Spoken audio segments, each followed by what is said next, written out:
All right, Shalom. First and foremost, we give all praise to Yahweh by Shem Yahushai. Double honor to the elders that rule well, and honors to Shalom for all the brothers out there doing the work with true sincerity.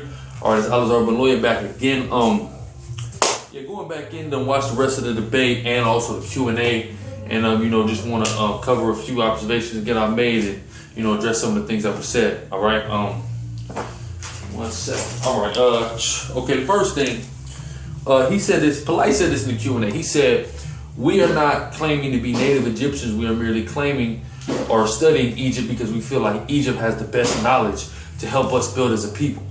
But I find that funny and I find that ironic, because even though you guys claim that Egypt has the best knowledge to help us out as a people, all you guys keep talking about is the past of Egypt, the history of Egypt, this, and that. None of what Egypt did in the past, none of the great things you could say happened in Egypt have anything to do with helping us in this place today. Have nothing to do with it. You know what does? The law, statute, commandments that are in the Holy Bible. All 613 of us as a people, as blacks and Hispanic people, follow those laws, we would be in a lot better condition than we are right now. We would be healthier. The Heavenly Father would have delivered us and put us back in our land, and we'd be ruining the whole world.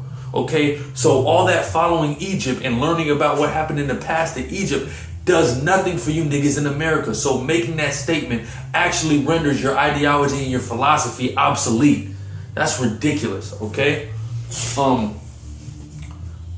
again, and Polight, I want to know something. You said you was going to show us. You made this claim that you was going to show us on the hieroglyphs on the Egyptian wall how we got circumcision from Egypt. Yes, you didn't do that. You full of bullshit, my nigga. That's what it is, man. And that's why you made that statement that, we need to follow Egypt to figure out where we're going. No, you don't. Because none of you guys don't present any facts about Egypt that help us in any way today. You're over here talking about you're an economist. And you talking about your economic agenda. Your economic agenda has nothing to do with the Egyptian economic agenda.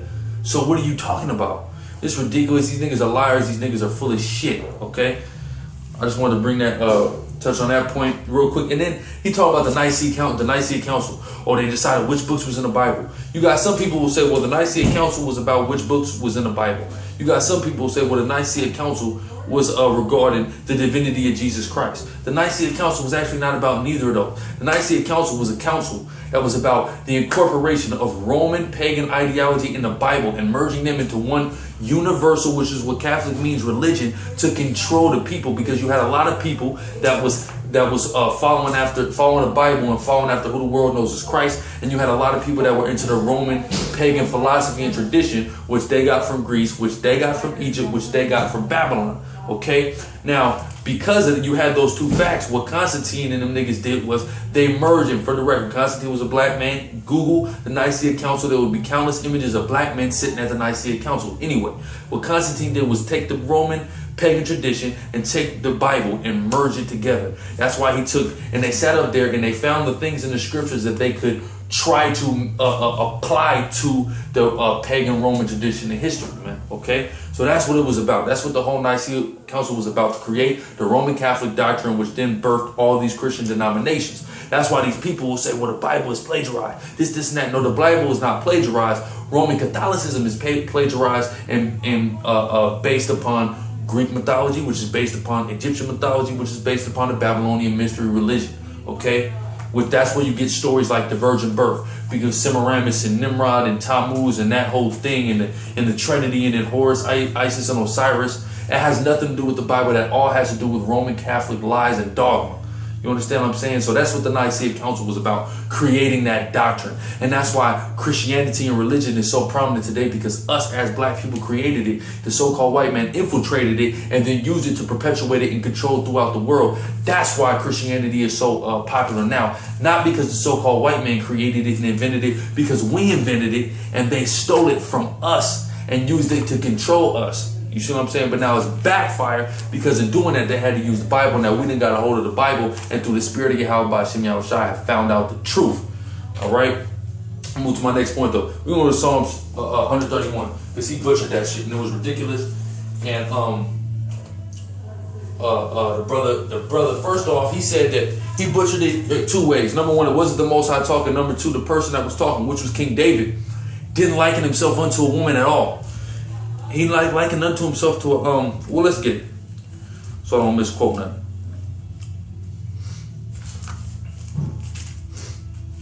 Okay, this Psalms 131. I'm going to start at verse 1.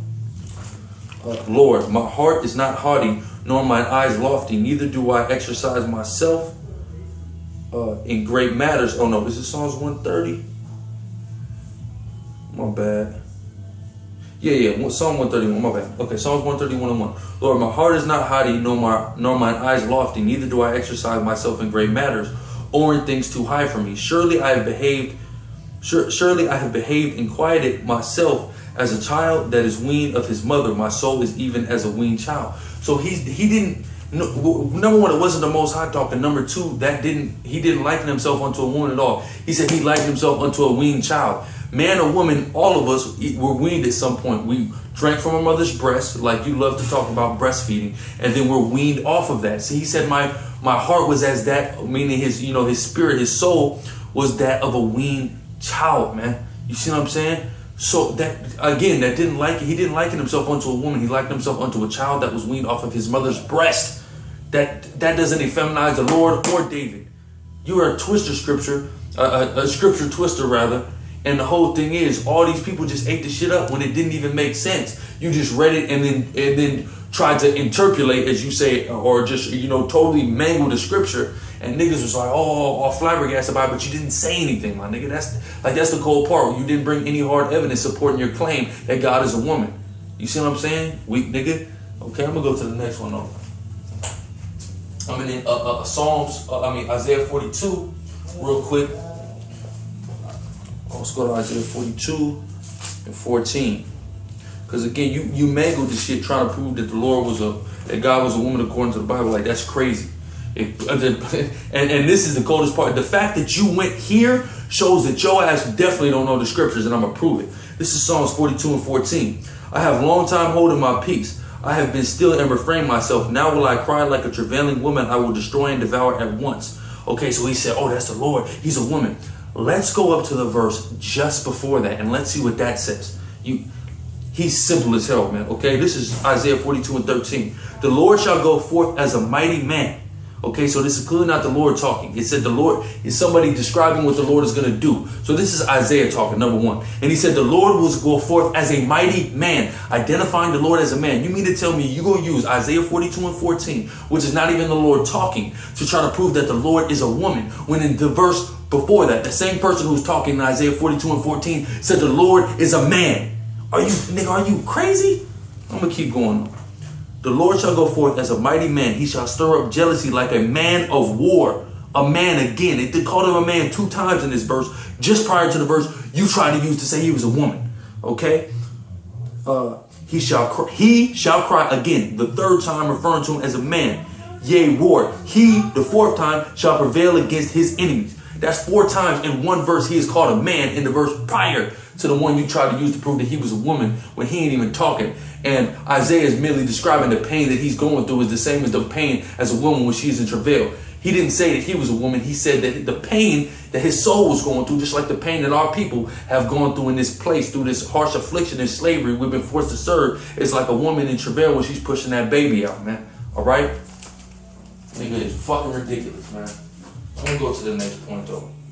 And then look, he talking about Asherah, which the brother touched on it, but I'm going to touch on it. I'm going to go further in depth. It said they was praying to the cakes, just like the whole thing with the cannibalism, with Israelite women eating babies. He talks about Israelites worshiping Asherah or Israelite women eating babies like that was upheld or that was encouraged in the Israelite society. That is against what the Israelites was told and commanded to do by the Most High. You see what I'm saying? And eating that whole cannibalism thing is a consequence of worshiping the false idols like Asherah. Okay, when you take a look at the covenant, the law that the Lord gave us, that gave to us through Moses. Okay, what the law is a contract and a binding agreement. Since Polight, he knows the law, he's into all the sovereign bullshit and all that. It's a contract. What do you have in a contract? If you violate a contract, you have reprisals. What are reprisals? Basically, consequences or repercussions for violating the agreement. When the Hebrew Israelites, when we violated the agreement by namely worshiping false idols like Asherah, what we had to do was face the reprisals of that agreement, which is going into slavery, having to eat our kids, having to be in poverty, and things of that nature. So why did the Hebrew Israelite women eat their babies? Because they were worshiping false idols like Asherah. Like they were into Egyptian philosophy and doctrine and other Hamitic philosophy and doctrine and other heathens philosophy and doctrine. That's what had us in that state, position and condition to do some bullshit like that. Which again, well, like I read in the video we did called Polight's Ideology Exposed and Destroyed. You see what I'm saying? That was actually something that the king, when he heard that, mourned about it. When he heard that, man, when he heard that Hebrew Israelite woman ate their child. Okay, but I'm gonna go to 1 Kings real quick to touch on this Asherah bullshit. Like, you know, the scriptures you go to, all you got to do, or the facts that you present, all you got to do is look a little bit into it to prove that it's bullshit. Just like with the carbon dating thing, just like the brother showing how all them things that you was reading that you claimed the Bible was plagiarized from, all were translated by them crackers to sound like the Bible purposely. You see what I'm saying? Which totally just trumps everything that you niggas is talking about, man. All right, but I'm gonna go to 1 Kings 11, and we're gonna deal with Asherah. It's 1 Kings 11. Let's start at verse 1. But King Solomon loved many strange women, together with the daughter of Pharaoh, which was an Egyptian woman. This is what got Solomon fucked up, which I brought the scripture out before regarding this, but again, this is what got Solomon fucked up for loving the women of the other nations, namely the Egyptian women. Okay. The daughter of Pharaoh, woman of the Moabites, which is your Chinese rather, Ammonites, which are your Japanese, Edomites, which are so-called white people, Zidonians, which are Hamites or Kemetic or Africans, and Hittites, which are again Hamites, Kemetic Africans.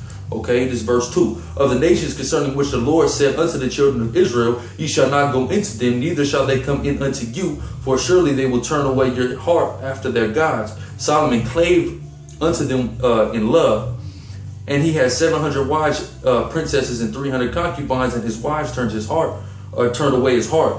For it came to pass when Solomon was old that his wives turned away his heart after other gods, and his heart was not perfect with the Lord his God, as was the heart of David his father. For Solomon went after Ashtoreth, the goddess of the Zidonians, and after Milcom, the abomination of the Ammonites. So what made the Lord mad, or what made Solomon's heart not perfect? By following Ashtoreth. Okay, that's precisely what made his heart imperfect and what upset the Most High with Solomon. Okay, now real quick, let me jump up here. I'm gonna jump up here to verse 9. Here still in 1 Kings 11. And the Lord was angry with Solomon, because his heart was turned from the Lord God of Israel, which had appeared unto him twice. So the Lord was angry with Solomon as a result of him worshiping Ashtoreth among other false gods. This is verse 10. And had commanded him concerning this thing, that he should not go after other gods. The Lord appeared to him personally and told him not to follow after the gods of these nations. Yet Solomon still did it. Why? Because he had his head up these women's ass. And that's really why you niggas do this and have this whole exaltation of the women thing. Because I was looking on the comments on some of Polite supporters, and I ain't even gonna lie, there was some fine ass women that was commenting in support of Polite. But here's the whole thing. That's why you niggas do it. That's why you niggas uplift the woman and worship the woman and the black woman as God and this whole Queen of Heaven spirit that you niggas is in, because you got your head up these women's asses, man. Yeah, the woman is fine as hell. You know what I'm saying? But I'm not finna worship their ass to get with them, man. You niggas, y'all will do that. You see what I'm saying? That's the difference between, you know, men of the Lord and bitch ass niggas at the end of the day, man. You niggas literally, that's why back in the day, on that whole thing going back to the worship of the fish and really the worship of the pussy, man, because that's a symbol of the pussy in the womb. That's what it's all about, worshiping the pussy in the womb. That's what them Hamites, them so-called Africans was all about. And our people went after that, man. And now look at our people. They heavily into that woman worship spirit, man. Okay? But I'm gonna keep reading. And had commanded him concerning this thing, that he should not go after other gods, but he kept not that which the Lord commanded. Wherefore the Lord said unto Solomon, for as much as this is done of thee, and thou hast not kept my covenant and my statutes, which I have commanded thee, I will surely rend the kingdom from thee, and will give it to thy servant. So the Lord said he took the kingdom from Solomon as a result of him worshiping false gods as Ashtoreth, man. So don't come with that bullshit. Oh, during the time of Solomon, the Hebrew Israelites was worshiping Ashtoreth. Yeah, and we got fucked up for that shit.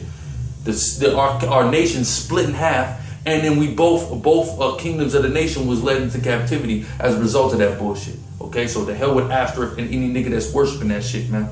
You see what I'm saying? Let me move to my next point though. And real quick, this nigga, he want to talk about the black woman is God, man. The black woman cannot be God, and I already did a video on this, man. Okay, you can check out the original video. It's on this channel. It's called Omen, Goddess. It's called Omen, Goddess, God, Goddess, and Husband. That's what it's called.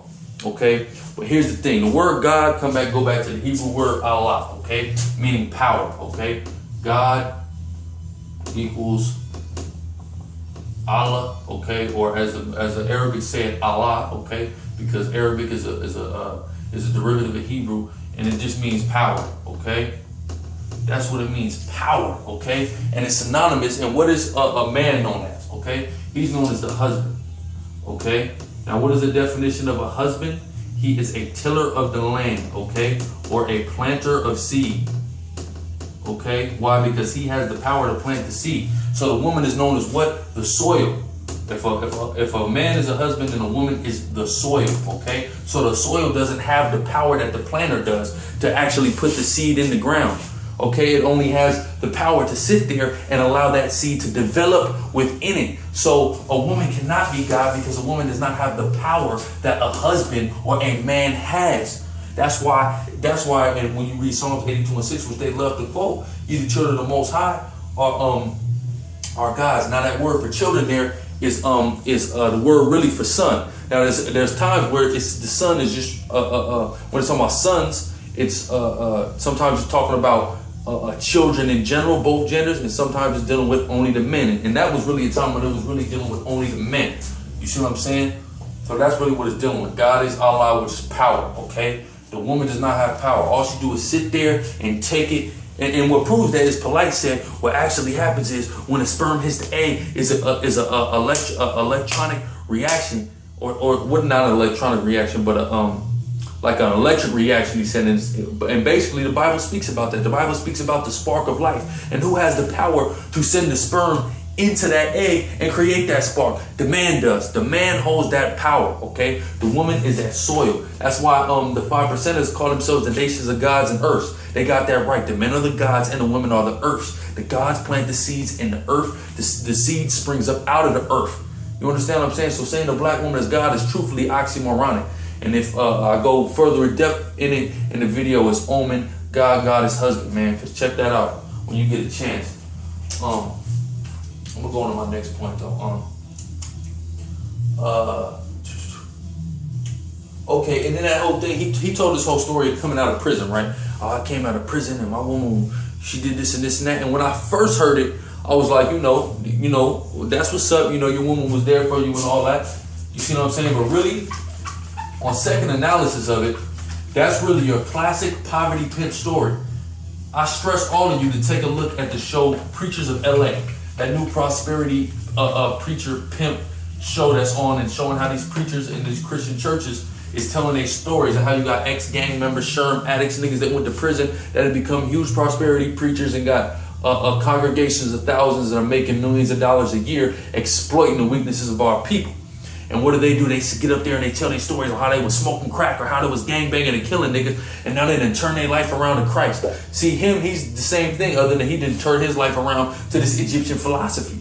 That's the same thing. All he did was give us a classic prosperity pimp preacher story, and our people just eat this shit up, man. You gotta really watch and analyze everything these niggas say, man. Okay, because that's all that nigga is. He's a prosperity preaching pimp. He's a Deco O'Malley type of nigga. Even though he's not giving us the scriptures, you ain't got to be talking about the Bible and Jesus and God to be a prosperity poverty pimp preacher, man. All right.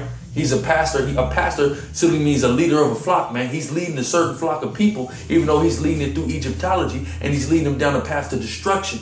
And he's exploiting them, man. Okay, and it's all for financial gain. That's why at the end of the debate, all he was talking about was the auction, this, and that. It's all about money to this nigga, man. Money and pussy. That's all these niggas care about. That's their God, man. That's what they serve. The mammon of this world and getting some pussy, man. All right? I'm going to keep going on to my next point. And then the Columbus thing. And then real quick, getting back to the Columbus thing, because the brother didn't hit it in 2nd Ezra. That's the way. This is what actually led Columbus to coming to America. From reading the Bible, okay? That's how he knew the earth wasn't flat, from reading the Bible. What you do is you distort a lot of shit, man, okay? But I'm going to go into the Apocrypha, into 2nd Ezra. And when you watch the movie of Conquest 1492, when he goes before the queen to say, or not before the queen, but when he's talking to his colleague, and he's trying to justify coming to the Americas, this is what he actually brings out, the Bible, okay? This is the only reason he knew that the earth wasn't flat. Again, like the brother read the scripture about the circle of the earth and this scripture as well. This is 2nd Ezra, and I'm starting 39. And whereas thou sawest that he gathered another peaceable multitude unto him, those are the 10 tribes which are carried away prisoner out of their own land in the time of Hosea the king. This is how the Latinos and the Native Americans got over to this side of the world from the Eastern Hemisphere after they was taken into captivity from Israel by the Assyrians, okay?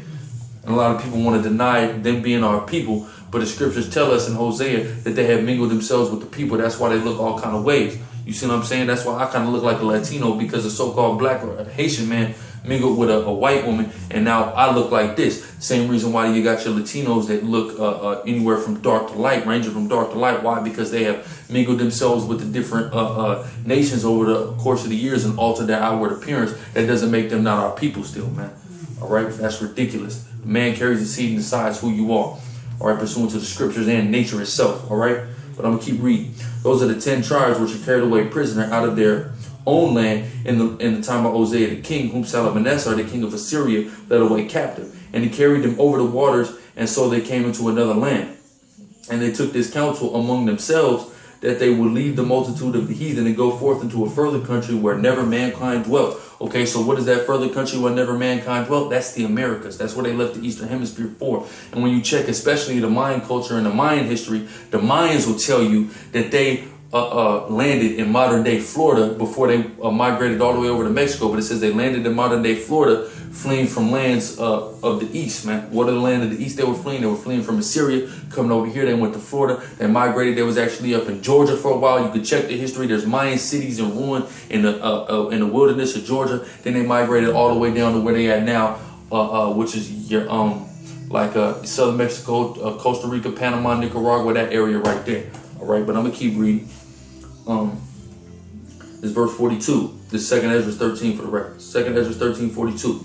That they might dare keep their statutes which they never kept in their own land. And they entered into the Euphrates by the narrow passages of the river. For the Most High then shewed them signs for them. Exactly, he shewed them signs. How did he show them signs? In the stars, in the sky. That's how our people, we was keen in astronomy, man. We did read the stars. The Lord did give us that blessing, namely the tribe of Issachar, which are your so-called Mexicans, which is the explanation to why the Aztecs are so proficient and fluid in reading the stars, okay? But I'm going to keep going. And also the Mayans as well, which are the tribe of Zebulun, okay? That they kept their, I'm going to read back to 43. And they entered into Euphrates by the narrow passages of the river, for the Most High shewed signs for them and held still the flood till they were passed over. For through that country there was a great way to go, namely 1.5 years.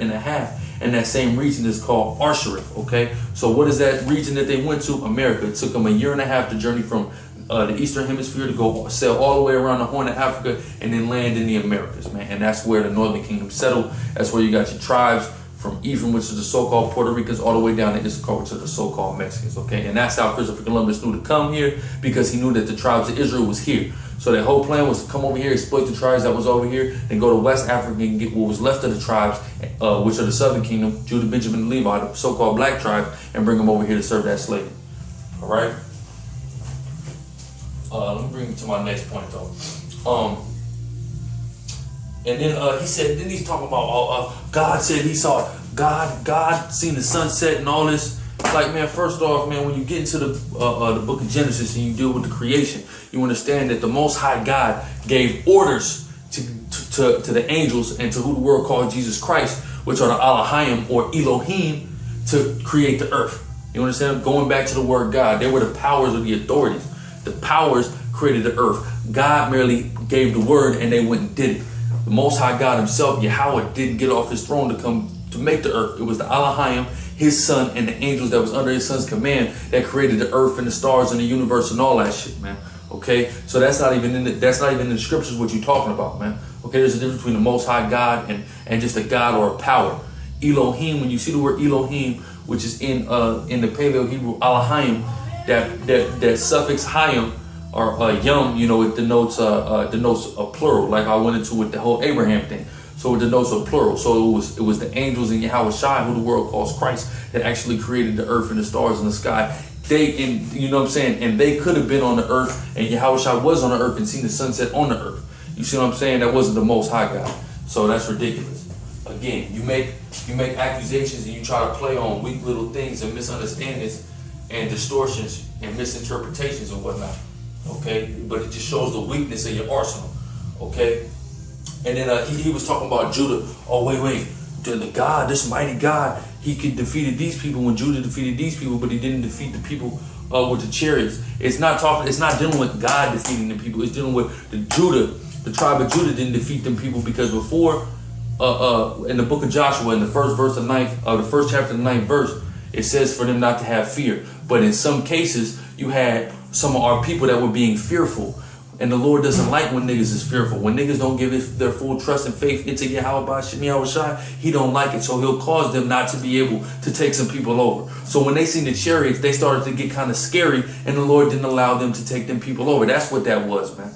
You see what I'm saying? It wasn't because God couldn't defeat these people because they could fight a war. No, it's because niggas was getting scary, and the Lord didn't allow them niggas, because they was being scary, to win that fight. You see what I'm saying? That's all that was. Like, this shit is just minor little shit. But I'm gonna go into it, because if Taza Yarak didn't go into it, I don't want niggas to be out there talking about, oh, the Hebrews, they ran from this, and that. Nah. And number one, you know, we ain't UPK, number one. Number two, we ain't running from nothing. Any question you got about the scriptures through the spirit of Yahweh Shem Yahushai, if he gives an understanding to me or the elders or anybody, any brother for that matter, we're going to expound upon it, man. Okay? Because that's the purpose. That's what we're here to do, to defend the gospel in the name of Yahweh Shem Yahushai. All right? We go to my next point, though.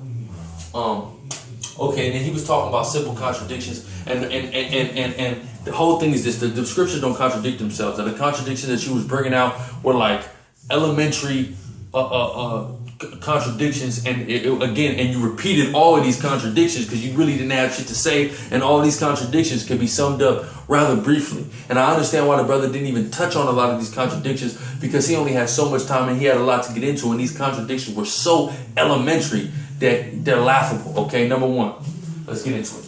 He said, what's the first one I have here? Eye for an eye. But he said, God says eye for an eye, then he says turn the other cheek. Okay, you have to understand something. When he gave us the law on an eye for an eye, that was when we was living in our nation, okay, and dealing with only us. So an eye for an eye was going down like that. But then later, when Who the World Calls Christ came on the scene and he spoke about turning the other cheek, he was given that instruction for us brothers who's living in this time now, who's in this truth, and know we're Hebrew Israelites and on the right path, and dealing with turning the other cheek and taking low when dealing with one another. Because if we're sitting here going eye for an eye and tit for tat on everything, it's going to hinder us from doing what we need to do, as opposed to back then in the ancient days when we had our own country and our own land, and we was dealing with each other, and you know, we could technically go tit for tat with one another. In this day and age, we ain't got time for that. We got work to do, and the Lord doesn't want anything hindering that work. That's why he instructed us to turn the other cheek, because there's only so many of us brothers that's in our right mind and spirit in this day and age. So he doesn't want us going tit for tat with one another. That's why he gave us that instruction. You understand? It doesn't negate that it's an eye for an eye and tooth for a tooth, but it's rather advice to turn the other cheek and to take low in certain situations, because there's a much bigger picture going on now as opposed to when we had the land. You see what I'm saying? And then real quick, and then he said, first God is a loving God, then God is a God of war. Here's the only question I have to ask all of you niggas out there. Okay, are you a loving person? You're a man, right? Are you a loving person? Do you love people? Polight, I'm sure you love your women, but at the same time, as passionately as you love your women, would you go to war for your women? I know your ass would. So are you a man of war and a loving man? Yes, you are. Did God not make us in his image? So we have the same type of emotions that the Lord has. So the Lord loves and the Lord is also of war. It's that plain and simple. You see what I'm saying? I mean, you niggas, again, you're stressing. You're literally, like the Bible say, talk about straining at gnats. That's what you niggas do. You strain at gnats because you only have so much of an argument and it's really not valid. So you have to sit there and strain at these gnats and blow them up into something bigger than they actually are, because that's the only ground you possibly have to stand on. And that's thin ice. And a polar bear just skated through and broke that shit, my nigga. I'm gonna go to the next point, though.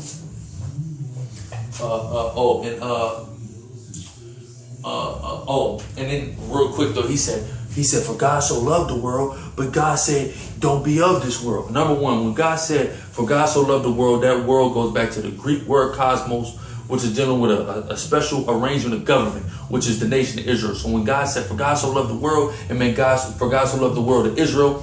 And the book of Isaiah, the 45th verse, the 45th chapter, the 17th verse tells you that Israel is a world without end. So that's the world that God, the Most High God, said he so loved. When it said, be not of this world, it's dealing with the ways of this world. Why? Because the devil, the so-called white man, is running this world and has been since going back to the time when who the world calls Christ was on the scene. So he said, I'm not getting ahead of myself. Be not of this world, man. Don't do after the mannerisms of this world, because the mannerisms of this world are wicked.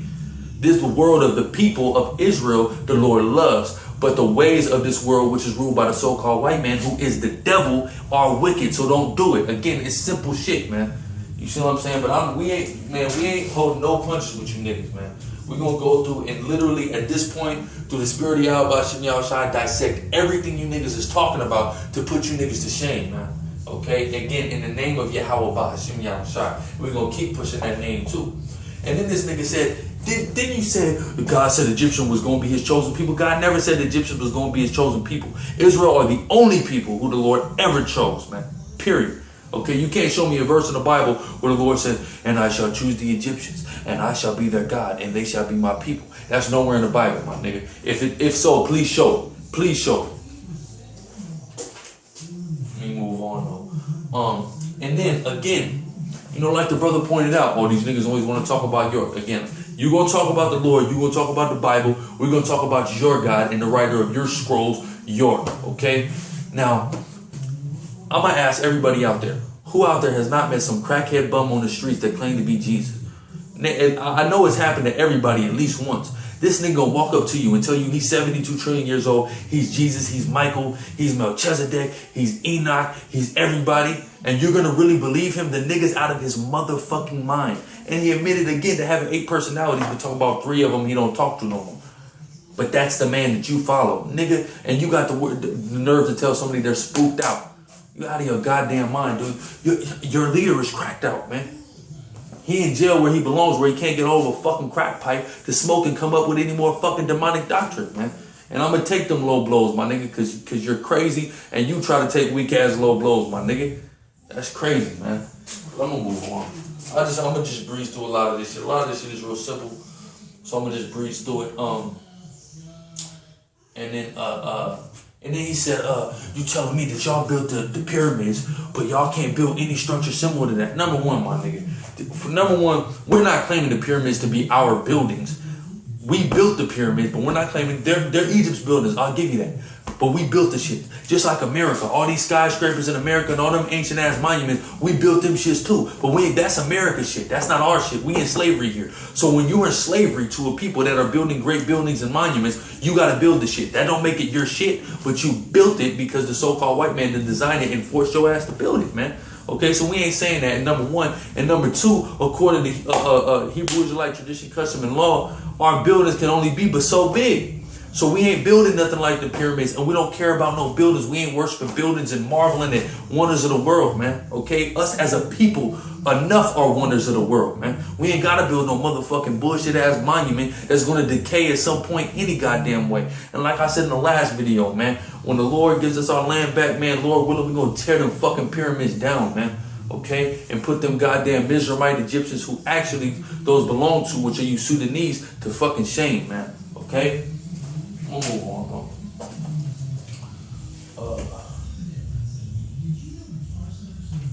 And then going back to the buildings again. This is another gripe I had concerning the building. They talking about you can't find this, you can't find that. First of all, there's certain sepulchres that you can find right now for different prophets and kings that live. Their sepulchres are in Israel today, right now. You can Google a lot of shit. Get on your Wikipedia and look up some of the prophets and the kings' sepulchres, and they're actually still there. But it was never our practice to make a big deal out of sepulchres and buildings and all that. That's why you can't find it. And when the Romans came in 70 AD, they tore a lot of our shit down. But you still have a lot of our shit that's still standing.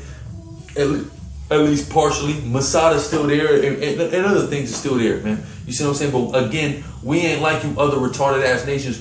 We don't put too much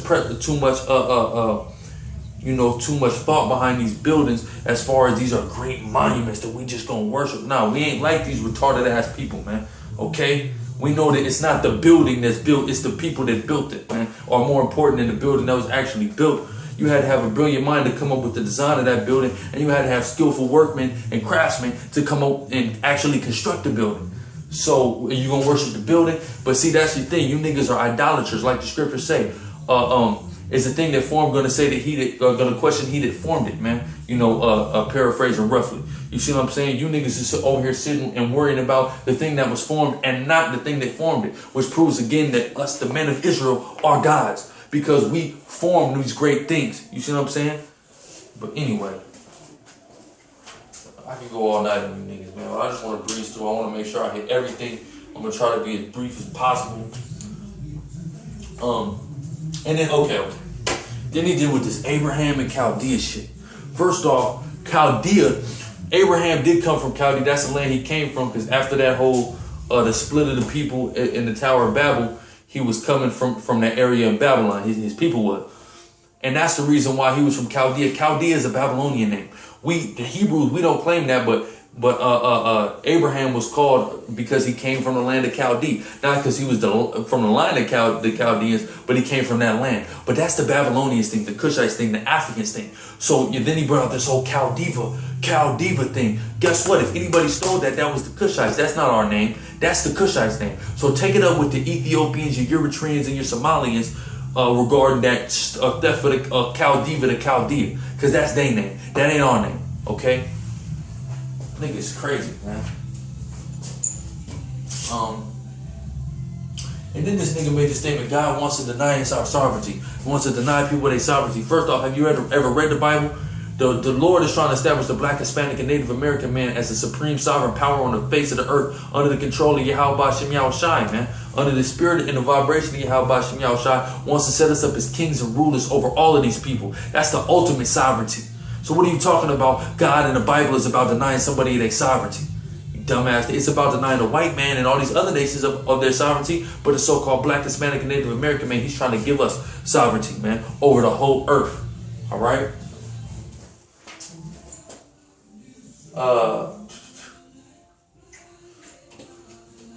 Okay, and then again, and then he was like, God is going back to the sovereignty thing. When he made the point about the sovereignty, he's talking about the Lord had us go in there and kill all the original inhabitants of Canaan. And the whole thing is this: he's the reason the Lord had told us and commanded us to kill all them people is because when you don't kill all them Hamitic people, and we dwell among them Hamitic people, you have our people that start to take after the customs of them Hamitic people. Them Hamites, them Canaanites are nothing but a goddamn pestilence that poisons and infests and devours like a termite, man. Devours a household, man.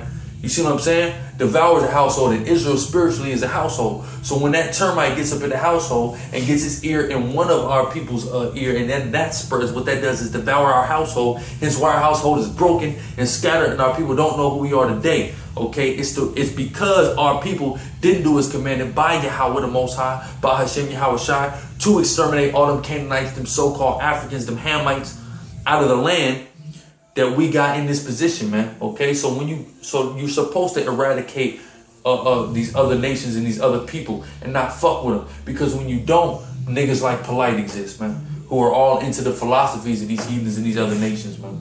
You see what I'm saying? It was for our own good to get rid of them people so we could stay and hold control of that land forever, man. But we fucked that up, so now the so-called white man is stomping over there pursuant to the prophecy in the scriptures that speak about a bastard dwelling in Ashdod, man.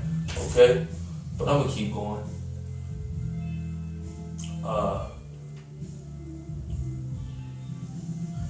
You know, and he's talking about all this Egyptian bullshit, but he's going off of the white man's interpretation of all the Egyptian shit. But the fact of the matter is, you got to go to Sudan to get the real deal on the translations of a lot of that shit, because the Sudanese were the real Egyptians that was up in there. And certain white scholars know that, but they just don't want to let that out for real. You see what I'm saying?